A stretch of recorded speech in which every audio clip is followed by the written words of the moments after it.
Second unit of credit, or second part of credit we're going to talk about is what we're going to call our plastic card notes. If you go ahead and pull all of the plastic cards out of your purse and your wallet, you'll take a look at them, and they're going to have a handful of things that are in common, and we're going to look at how each of those plastic cards work. In general, most of your plastic cards on the front side of the card, obviously it's going to be plastic. It's going to have your name on the front. It's probably going to have the business identification on the front. Most of them are going to have 16-digit, 16-number code to identify the card, usually in bunches of 4. So 4-digit, 4-digit, 4-digit, 4-digit, and they're all going to have a valid or a good through date. So these things on the front side will have a lot of information. On the back side, they're going to have a magnetic strip. They're going to have security code, and they're going to have an area for your signature. And in general, most of your plastic cards are going to be formatted this way. Your MasterCard, your Visa, which are credit cards, or your debit card, or cash cards, charge cards are all going to look very similar. They're all going to be roughly the same size. The magnetic strip on the back is what actually holds your account information. Nowadays, cards are going to have a little chip inside the card, which is also going to hold that information, a little bit more secure than just the magnetic strip. But most of your plastic cards are going to be formatted the same way. So how do they work?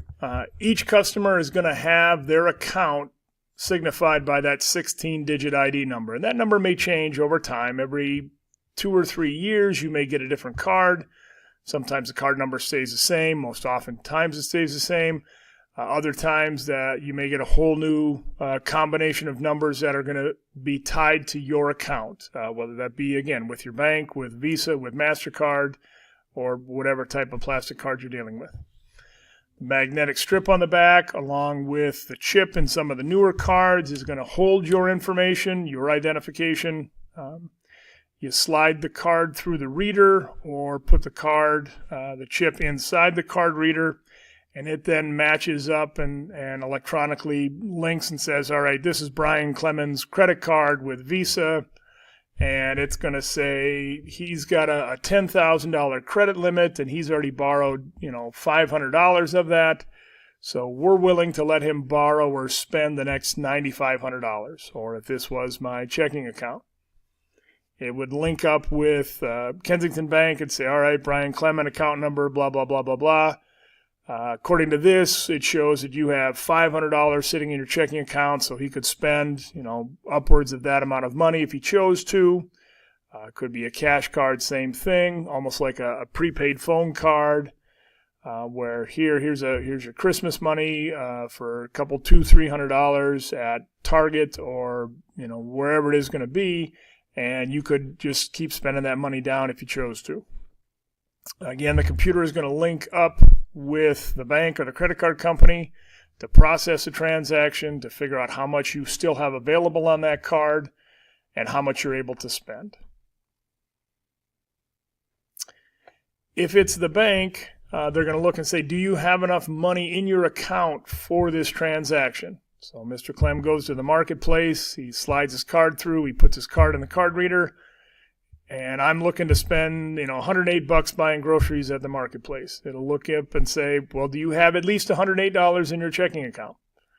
And if the balance of my checking account is less than what I'm trying to purchase, they will send back a notice saying, nope, declined, provide some other form of payment, or it'll say, yep, transaction approved.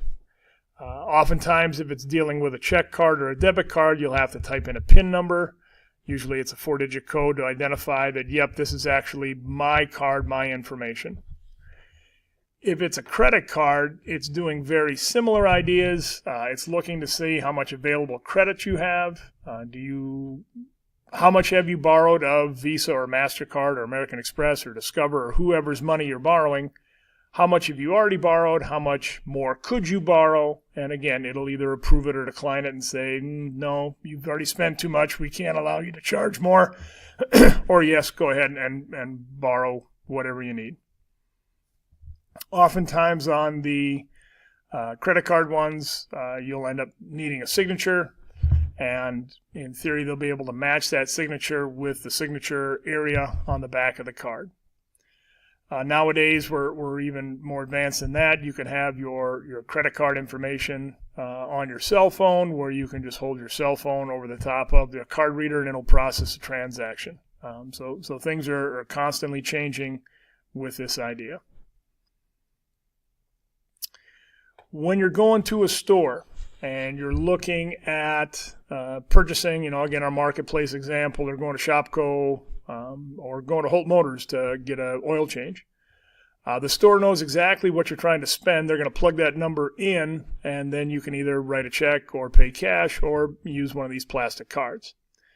When the machine is verifying, it's going to look at that balance or available credit, and it'll electronically transfer the money from your checking account or Visa, if it's a MasterCard, Discover if it's a credit card, to the checking account of the business that you're dealing with.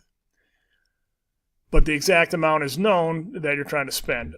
If you're going to a gas pump, and maybe some of you have done this, you've gone to the gas pump, it's cold, you don't feel like walking into the store, you just slide the card into the gas pump.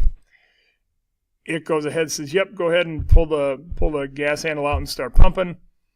What they're actually doing is they're authorizing and verifying that you have at least $1 in your account, because in theory, the machine has no idea how much gas you're going to pump. It would be pretty tough to put the nozzle in, pump $50 worth of gas, put the credit card in and say, oh, wait a minute, you don't have enough money. Well, the gas is already in the car. They're not going to find a way to suck the gas out of the gas tank and put it back into the account. So they look and say, well, do you at least have $1?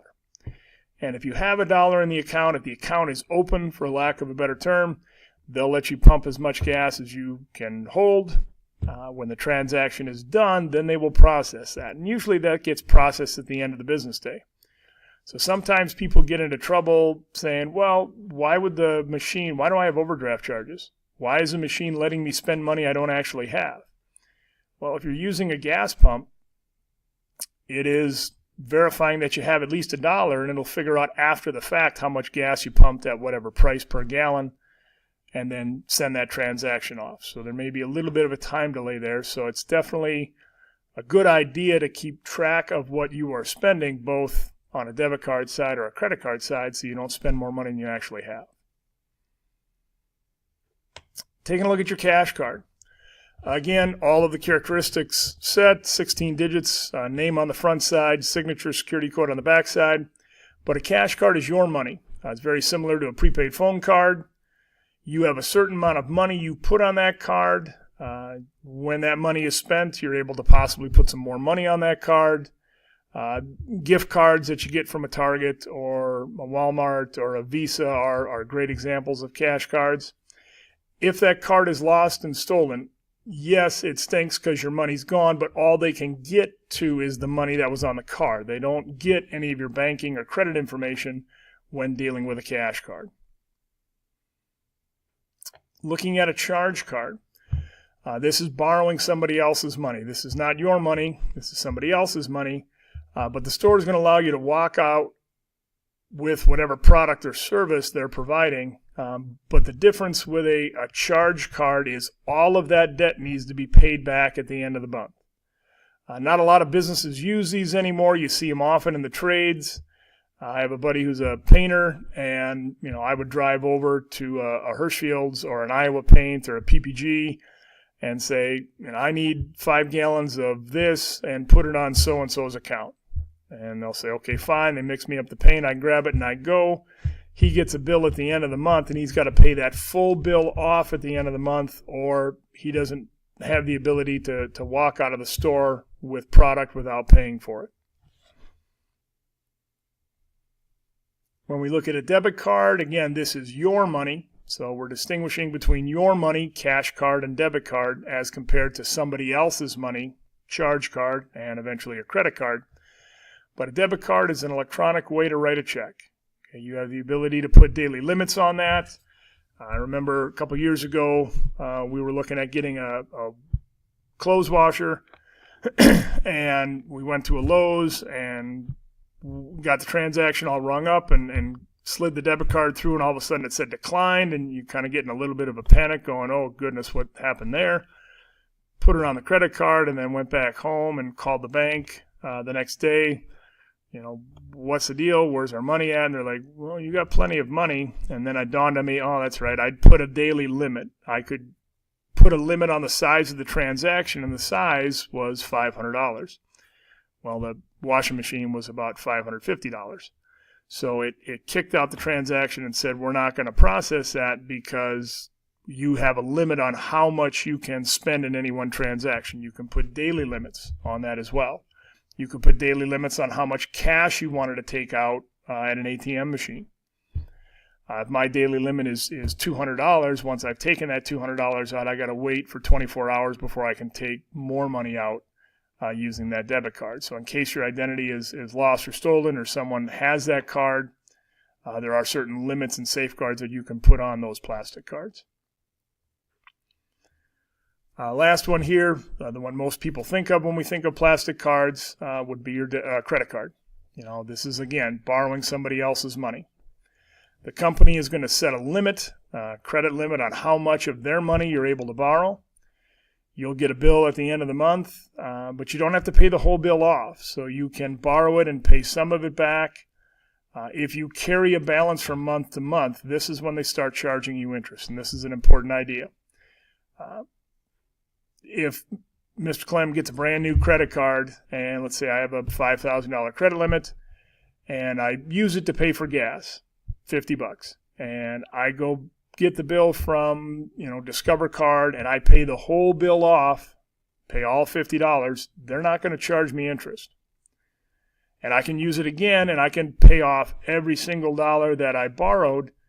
No interest gets charged. Okay, where credit card companies make their money is when I use that $50 to pay for gas, the bill comes and I make a choice to not pay the whole bill off. I pay just the minimum. Once I roll that debt from month to month, or I carry that debt from month to month, somebody else's money, credit card company's money, that is when they start charging me interest. Usually that interest rate is very expensive, anywhere from 18 to 25% is not uncommon. You have penalty interest rates, which are 25 to 35%. You may have some credit cards that are lower, but it's very expensive money to borrow.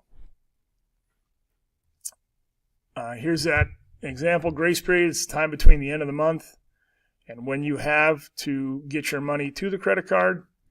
If you can pay off that debt completely and don't carry a balance month to month, there is no interest charged.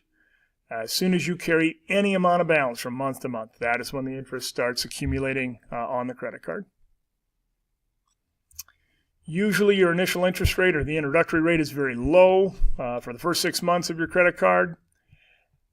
The credit card after that 6 months will probably bump it up into that 12 to 15, maybe 18% range.